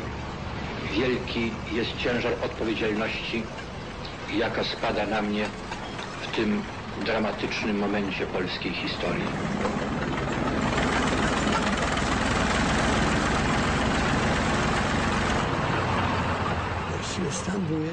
La loi martiale a détruit tout ce qui pouvait inspirer le peuple en 1981. C'était une terrible injustice sur le plan moral. Une injustice dont les effets se font encore sentir aujourd'hui. Ordre de lancer une chasse à l'homme national. Prévenez Mangan. L'homme recherché devra être placé en détention. Description: environ 1,67 m, visage long, yeux bleus, cheveux châtain clair. Il est probablement accompagné de sa femme et de ses 2 fils. Bogdan Kuklinski, fils de Richard et Anna, est soupçonné d'avoir pris part à un trafic de drogue. À 9h30, le domicile du colonel Richard Kuklinski à Varsovie a été fouillé en l'absence du propriétaire. Il ne pouvait emporter qu'un petit sac, c'est tout. Pourtant, il a pris une gravure intitulée « Peau Bourgie » après la tempête. Il me l'a offerte. J'étais très touché. Cela décrivait sa situation après la tempête. Au début, c'était horrible.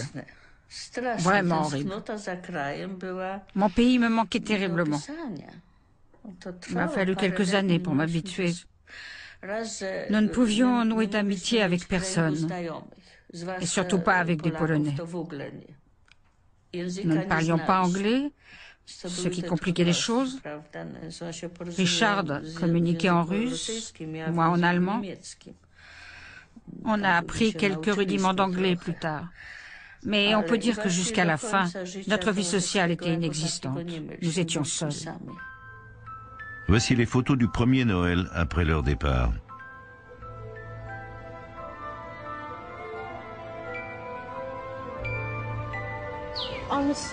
Sur le côté de la maison, Richard avait construit un barbecue.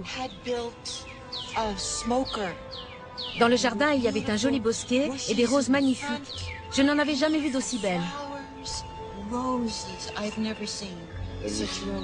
C'est Richard qui s'en occupait? Oui. Quand avez-vous appris ce qu'il faisait? Je dirais, après avoir lu plusieurs articles dans le journal, j'ai commencé à me demander si c'était eux. Mais je n'en étais pas sûre. Un jour, je leur ai dit, j'ai lu certaines choses dans les journaux et je me demande si... Ils n'ont rien répondu. Ils se sont contentés de sourire.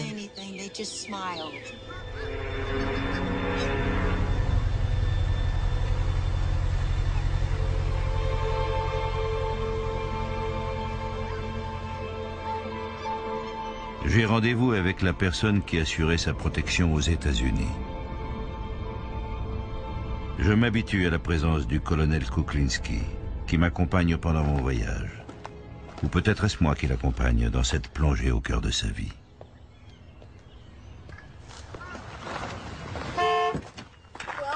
Bienvenue.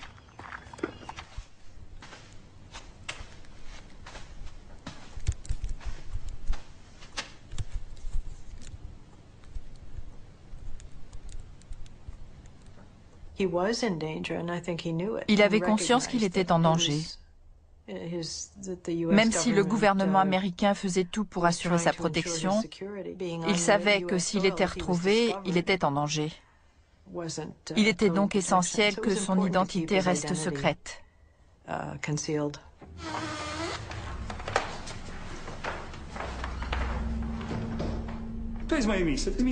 Voici ma place, le siège du procureur, la barre des témoins, le banc des accusés, qui était vide, bien sûr. Ce fut un procès par contumace, ce qui signifie que l'accusé était absent. L'audience s'est déroulée à huis clos. Quelle peine avez-vous requise? La peine de mort pour l'ensemble des chefs d'accusation. Varsovie, 23 mai 1984. Richard Jerzy Kuklinski est condamné à la peine de mort. En outre, il est privé de ses droits civils et ses biens personnels seront saisis. La peine prendra effet le 31 mai 1984. L'espionnage pour le compte d'un pays ou d'une armée étrangère ne peut être toléré.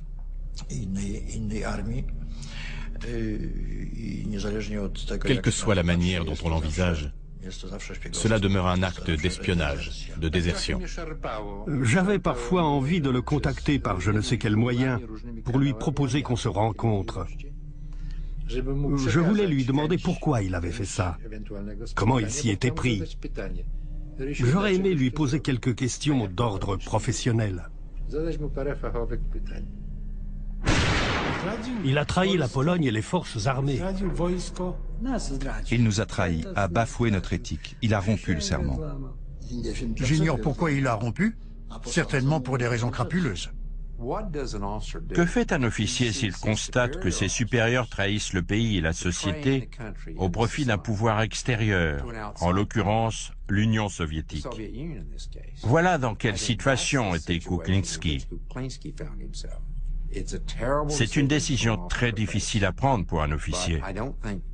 Selon moi, on ne doit pas lui reprocher d'avoir choisi de défendre la Pologne plutôt que de faire montre de dévouement pour la bureaucratie militaire. Auriez-vous fait la même chose? J'espère que j'en aurais eu le courage. C'est bien plus facile de ne pas agir.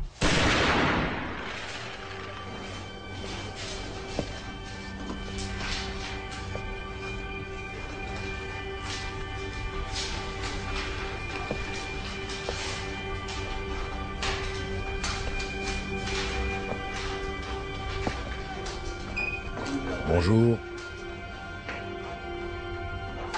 Au milieu des années 80, le général Jaruzelski m'a annoncé qu'il y avait un espion à l'état-major. Il s'agissait du colonel Kuklinski. Les Américains l'avaient aidé à disparaître. On m'a donné l'autorisation de diffuser cette information en toute discrétion, afin qu'elle se répande.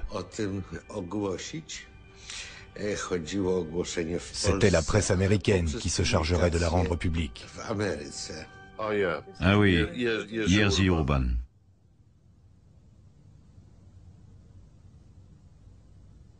A-t-il essayé d'agir? Il n'y a pas grand-chose à faire quand l'article a été publié à la une du Washington Post. On ne peut pas l'effacer. Il était très contrarié. Il voulait rentrer. Il m'a rendu visite et m'a dit « Sue, je dois retourner en Pologne. »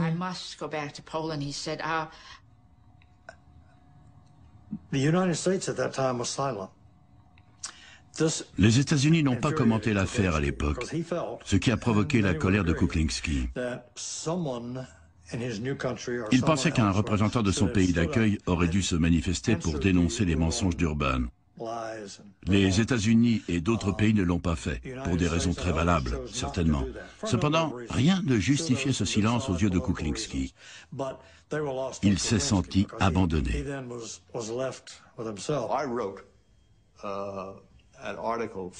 J'ai rédigé un article pour le Washington Times, dans lequel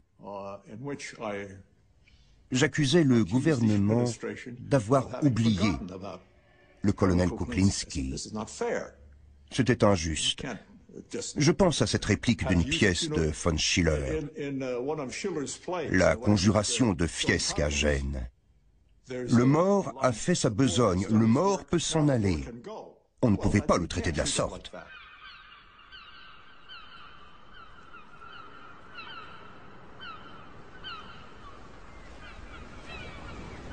À quoi pensait le colonel alors qu'il était loin de chez lui? Qu'il ne pouvait retourner dans son pays, qu'une condamnation à mort avait été prononcée à son encontre et que ceux en qui il avait confiance l'avaient abandonné.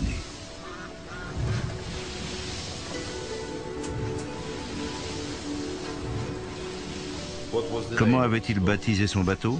La ligne d'ombre. C'est le titre d'une œuvre de Conrad.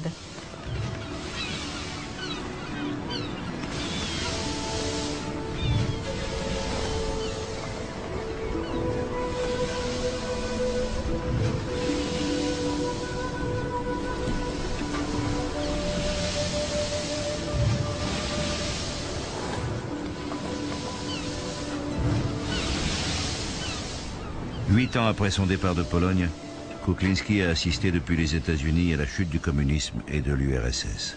Il espérait que sa mission solitaire, qui avait duré 8 ans, y avait contribué.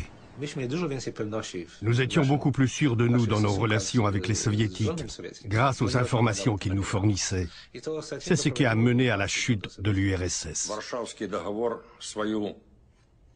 Le pacte de Varsovie a accompli sa mission historique. Cette alliance a existé pendant 35 ans. Oui, 35 ans. 35 ans de paix.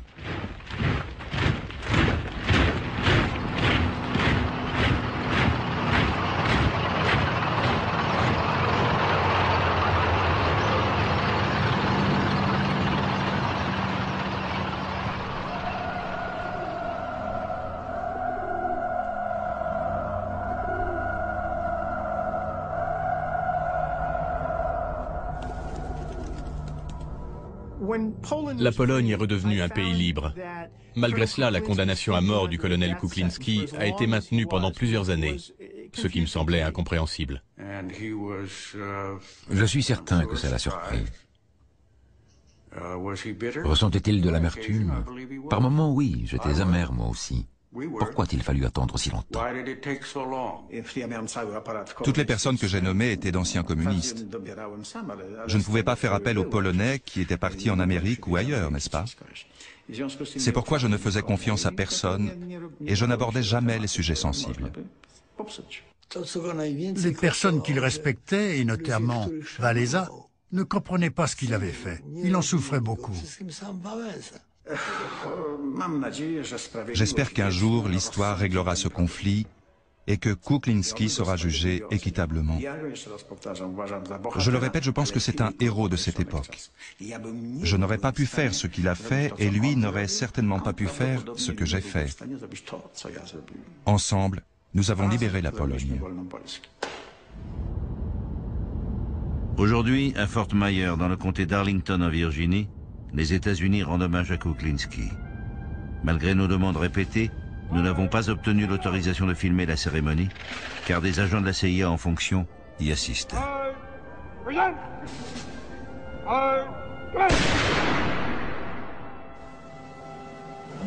Quelle belle cérémonie! Elle a eu lieu dans le cimetière national d'Arlington, où l'Amérique enterre ses plus grands héros. Sur le drapeau polonais avait été posée une casquette de colonel polonais. Dans la chapelle, la fanfare de l'armée américaine a joué l'hymne polonais. Le moins qu'on puisse dire, c'est que c'est un événement très rare. Parfois, les hommes honnêtes agissent en fonction de leur cœur. Et parfois, ils se trompent. L'histoire dira que le colonel Kuklinski avait raison. Il nous a permis d'éviter une guerre.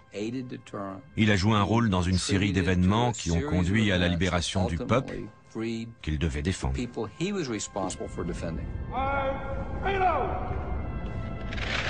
Nous avons tout de même pu filmer l'enceinte de Fort Myer.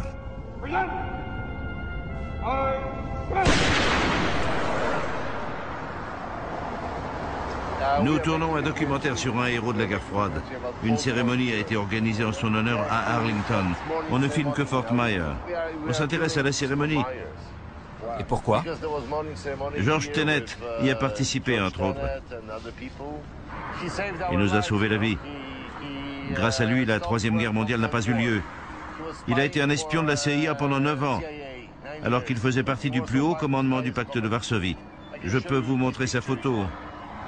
Et sa photo, je m'en fiche. Le nom Kuklinski, ça ne vous dit rien? Le problème, c'est que... Vous pouvez détourner la caméra? Oui, pardon. Ce qu'on fait n'est pas interdit, je crois. Bonjour. Bonjour. Je m'appelle Dariusz Jablonski. Nous venons de Pologne. D'accord. Nous tournons un documentaire sur un héros de la guerre froide. La guerre froide? On peut régler ça de deux manières. Soit vous effacez la vidéo, soit on fait venir quelqu'un pour la récupérer. Effacez-la. C'est la première photo qu'on a prise quand on est arrivé ici, en 1981. Où était-ce? C'était à Annapolis, je crois.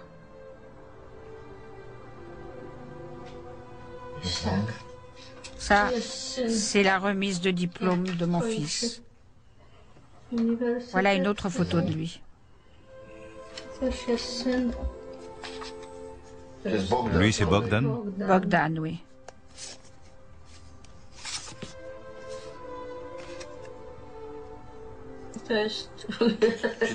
Où a-t-il pris celle-ci? C'était à Noël. Là, c'est la petite amie de mon fils aîné. Et là, la femme de Bogdan. C'est lui qui prend la photo.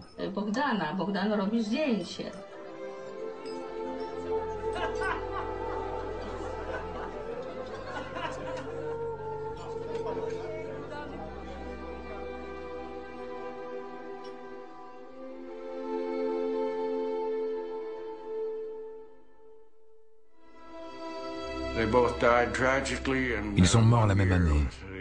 Le plus jeune en janvier 1994. Et l'aîné, Valdemar, en juin ou en juillet de la même année. Bogdan est parti faire de la plongée avec un ami à Key West. Quelques jours après leur départ, le bateau a été localisé intact. Leurs corps n'ont jamais été retrouvés.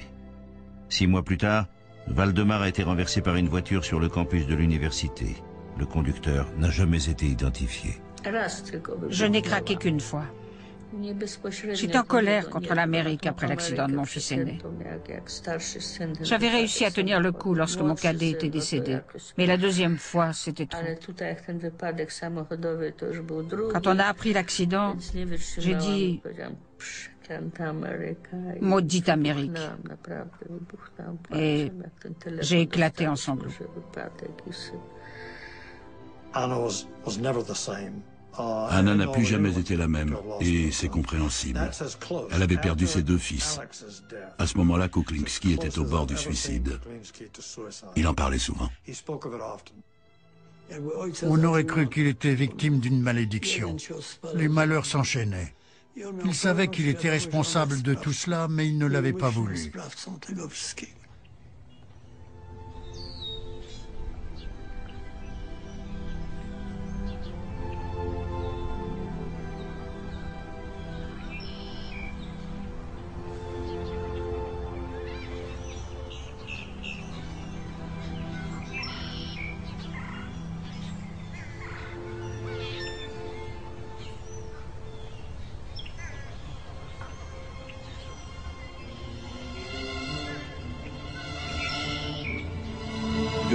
Vous pensez que c'était un accident? Oui. Vous en êtes sûr? Oui. Était-ce des accidents? Oui. Vous en êtes sûr? Les agents de la CIA affirment que ce sont des accidents. C'est très certainement le cas. Je n'ai aucune raison de penser le contraire. Cependant, après plusieurs années passées à traiter avec l'Union soviétique et le KGB, je peux dire que des actes de ce genre ont été déjà commis. Nous n'avons jamais essayé d'enlever Kuklinski et de le ramener en Pologne. Peut-il s'agir d'une décision de Moscou? Ils n'auraient pas fait ça derrière notre dos. Et la mort des fils de Kuklinski? Je crois que c'est une coïncidence. Ce sont de simples accidents.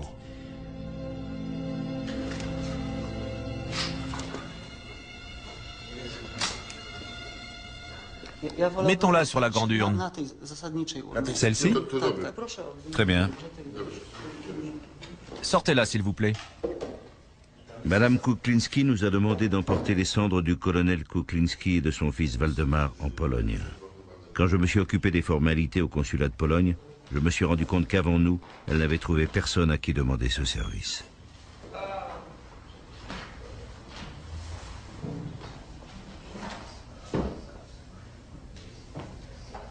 Accordez-moi 10 minutes.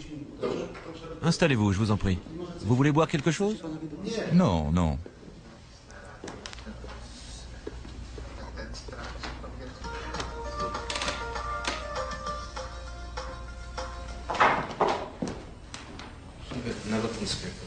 Comment ça se passe à l'aéroport? Inutile d'enregistrer la boîte.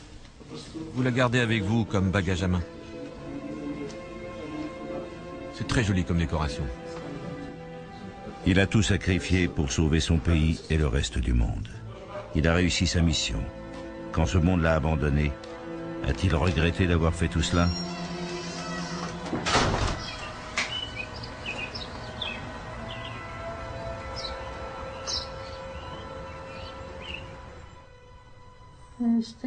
C'est mon fils aîné.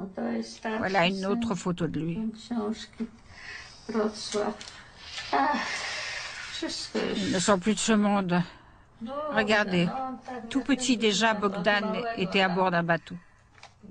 C'est pareil sur toutes les photos. Le voilà sur un autre bateau.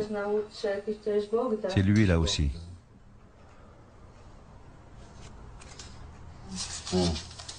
C'était à Noël.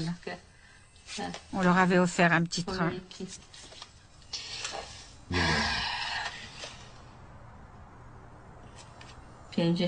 C'était dans les années 50. Non, elle a dû être prise plus tard. Le style des vêtements fait penser aux années 60.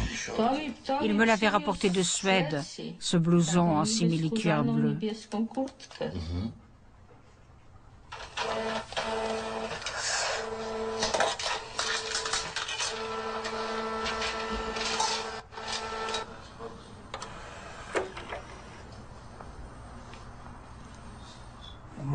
Quelle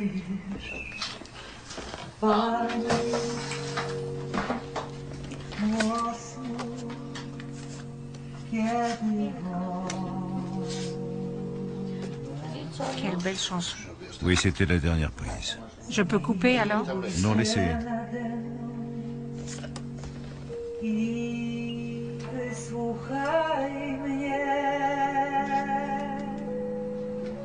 Il l'écoutait souvent? Oui, très souvent.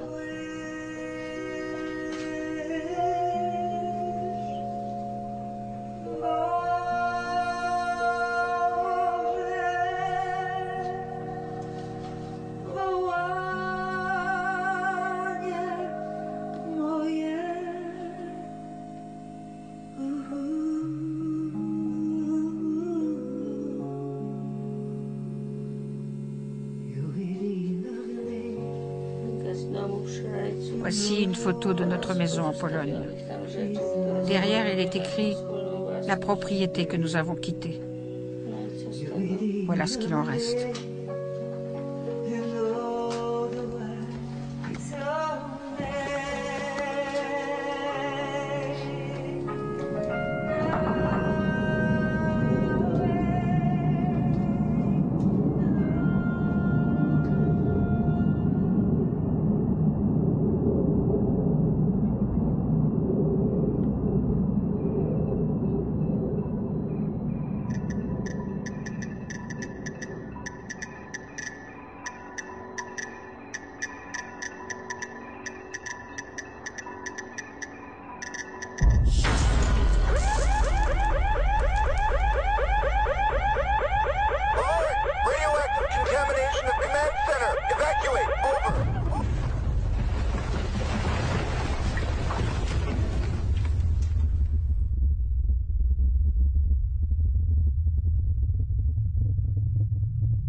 Je le revois à la barre de son bateau. Il m'avait emmené faire une balade à Tampa Bay, aux États-Unis. Il portait son béret de marin et avait une cigarette à la main. Il me parlait en regardant la mer. C'était un homme sincère et honnête, alors que les agents de renseignement sont souvent cyniques et terre-à-terre. À mes yeux, c'est un héros. Et je l'admire encore aujourd'hui. Je n'oublierai jamais. J'ai beaucoup de respect, de gratitude pour cet homme. C'était quelqu'un de très bien, d'honnête. C'était mon ami. J'ai une petite figurine de viking sur mon bureau. Et chaque fois que je la regarde, je me dis que le viking polonais m'a peut-être sauvé la vie. On est amené à travailler avec beaucoup de gens et bien souvent il est plus simple de rester neutre, de ne pas s'impliquer. Mais avec lui, on ne pouvait pas être impassible, notamment à la fin de sa mission, quand il était évident que sa vie était entre nos mains.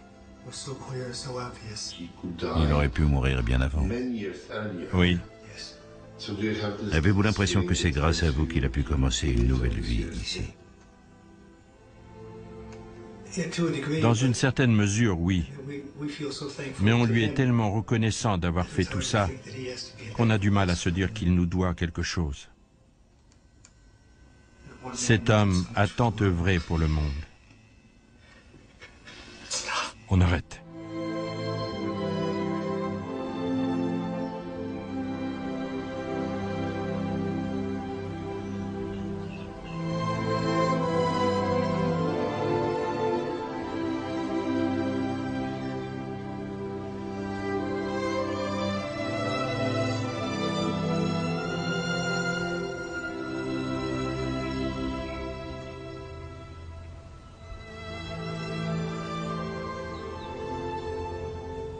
Ce n'est pas facile pour moi de dire que je ne regrette pas d'avoir fait tout cela.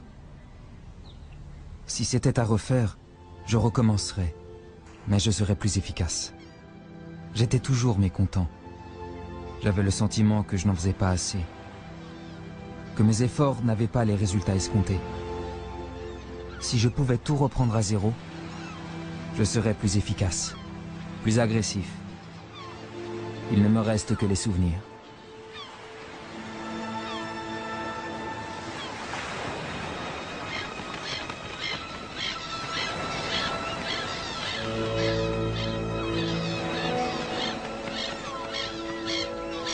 En 1990, en vertu d'une amnistie générale, la condamnation à mort de Kuklinski est commuée en une peine de 25 ans de prison.